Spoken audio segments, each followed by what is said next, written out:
Bonjour à tous, on se retrouve aujourd'hui pour parler de fiscalité. Fiscalité, c'est un gros mot et surtout vous devez vous demander pourquoi il vient nous parler de fiscalité alors que c'est une conciergerie, on n'en a rien à faire. La fiscalité immobilière sur les appartements, c'est celle des propriétaires, donc c'est le problème des propriétaires. Mais moi je dis pas du tout, parce que ça peut nous impacter.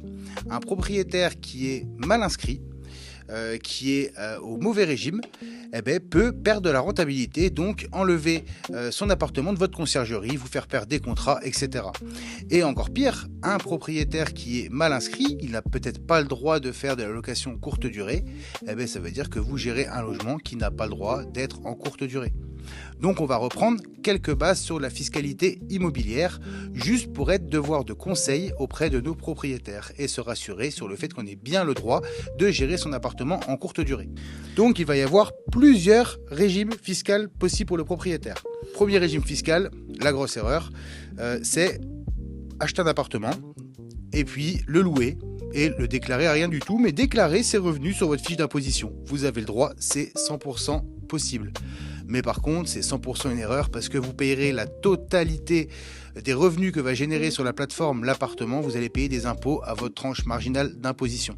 Donc si un propriétaire vous dit qu'il est sous ce régime-là, c'est-à-dire qu'il est en nom propre à lui-même, dites-lui qu'il n'a pas forcément la bonne fiscalité et qu'il perd sûrement de l'argent à la fin de l'année. Ça vous fera passer expert dans votre domaine et du coup il sera content d'avoir eu un tips. Qui on retrouve dans ce cas de figure d'ailleurs, on peut faire une petite parenthèse, souvent c'est les parents qui ont acheté un appartement pour les études de leurs enfants parce qu'ils sont dans une autre ville et puis les années faisant, les études sont finies et qu'est-ce qu'ils font de cet appartement? Ils le mettent en location et puis l'appartement n'a jamais été déclaré pour être loué, il était à la fille ou au garçon qui était dedans pour le temps de ses études et puis à un moment donné ils voient sur leur fiche d'impôt, boum, ça explose, ils payent beaucoup d'impôts, beaucoup trop, forcément il n'y a pas de défisc possible, ils peuvent rien déduire, ils n'ont pas d'abattement parce qu'ils n'ont aucun statut. Donc il va y avoir ensuite un autre statut que vous avez dû entendre parler, le LMNP. Le LMNP, c'est loueur meublé non professionnel. Et puis après, il y aura le LMP qui sera loueur meublé professionnel si vous dépassez un certain seuil. Mais on ne va pas rentrer aussi loin parce que vous n'avez pas besoin de vous y connaître aussi loin pour conseiller vos propriétaires. Donc LMNP, ils pourront se mettre après au régime réel, c'est-à-dire qu'ils pourront déduire de leurs revenus vos factures. Donc c'est intéressant de leur dire quand ils sont sur ce régime que vos factures de conciergerie, de ménage et de linge sont déductibles de leurs revenus. Parce que s'ils génèrent 10 000 € de revenus et que vous leur avez pris 3 000 pour le ménage, le linge et votre commission, ils payeront quand même des impôts sur 10 000. Mais s'ils peuvent déduire votre facture, du coup, ils ne repayeront plus des impôts que sur le reste. Donc, j'espère que ça c'est clair, c'est le régime réel. Ensuite, il y a l'autre option, quand on est LMNP, c'est le régime micro-BIC.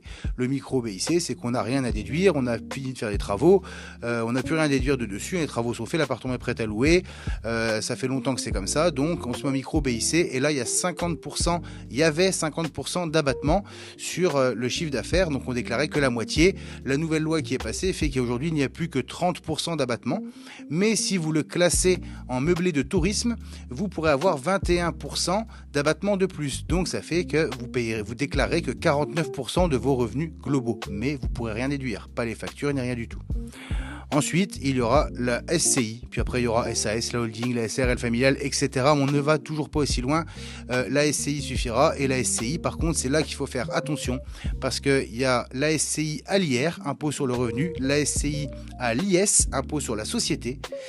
Et la SCI à l'IR, impôt sur le revenu, on n'a pas le droit de faire de meubler avec. Donc interdit de faire de location courte durée. Donc si un de vos propriétaires vous dit « je suis en SCI », demandez-lui s'il est à l'impôt sur le revenu ou l'impôt sur les sociétés. S'il est à l'impôt sur le revenu, il n'a pas le droit de faire de meubler. Donc vous ne pouvez pas gérer son appartement en location courte durée.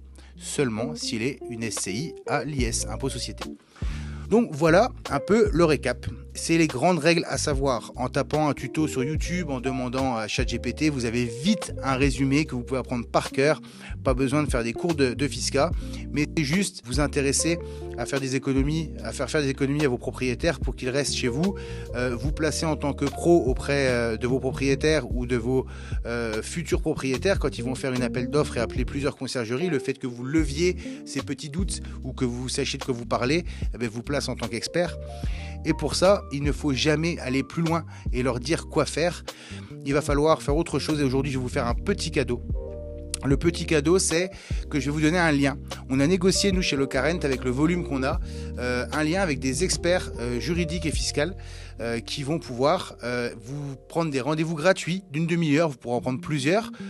Vous arrivez avec vos questions et puis ils vont vous répondre à toutes vos questions. Donc, comment ça va se présenter? Je vous envoie un petit lien dans la bio ou dans le texte. Vous cliquez dessus ou vos propriétaires cliquent dessus. Vous pouvez envoyer ce lien à n'importe qui. Ensuite, ça vous redirige vers une page qui vous demande un jour, une heure, un mois.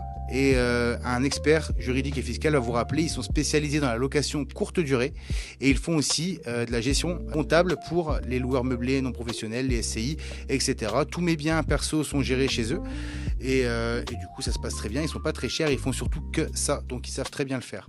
Donc c'est le petit cadeau que je voulais vous faire qui sera dans la bio. J'espère que cette vidéo vous a plu et on se retrouve bientôt pour une prochaine vidéo. Salut tout le monde!